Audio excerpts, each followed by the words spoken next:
National green tribunal ने राज्यों को आदेश दिया है कि वो खराब हवा वाले 53 शहरों की एयर क्वालिटी रिपोर्ट तैयार करें। इस रिपोर्ट में खराब हवा की वजह और हवा को साफ करने के लिए उठाए गए कदमों के बारे में जानकारी देनी होगी ताकि वायु प्रदूषण की जड़ तक जाया जा सके। बता दें कि कोर्ट ने ये निर्देश तब दिया जब वो शहरों में एयर क्वालिटी में गिरावट पर सुनवाई कर रही थी। सरकारों द्वारा बनाए गए सारे के सारे एक्शन प्लान हवा को ठीक करने के लिए हवा में ही बना दिए गए और कोई भी किसी भी प्रकार की एक साइंटिफिक स्टडी नहीं करी गई।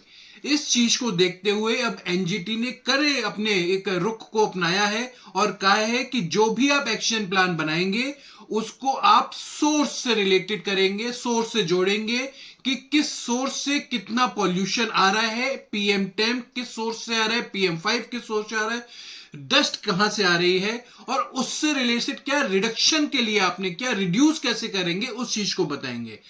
5 दिसंबर को एनजीटी ने सुनवाई करते हुए कहा था कि राज्य नेशनल क्लीन एयर प्रोग्राम और 15वें वित्त आयोग के तहत मिलने वाले फंड का पूरी तरह इस्तेमाल नहीं कर रहे।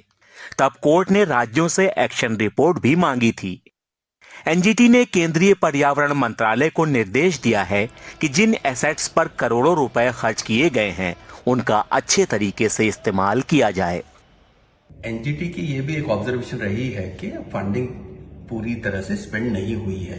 नेशनल क्लीन एयर प्रोग्राम के अंडर जो फंडिंग स्टेट्स या सिटीज को दी गई है वो स्पेसिफिक एक्टिविटीज के लिए है और टारगेट बेस्ड है ऑन ए ईयरली बेसिस। तो अगर स्पेंडिंग नहीं हुई है तो इसका ये कंक्लूजन निकाला जा सकता है कि एक्टिविटीज पूरी नहीं की गई है। 15 फरवरी के दिए फैसले में एनजीटी ने कहा कि रिपोर्ट के मुताबिक वायु प्रदूषण के लिए सबसे ज्यादा जिम्मेदार सड़क पर उड़ने वाली धूल है। कोर्ट ने सड़कों से धूल हटाने के लिए उपाय करने को कहा है। वहीं राज्यों को प्रदूषण के लिए जिम्मेदार कारकों के बारे में रिपोर्ट देनी होगी। अब एनजीटी इस मामले में अगली सुनवाई 3 मई को करेगा। वैभव पलनीटकर, एनडीटीवी इंडिया के लिए।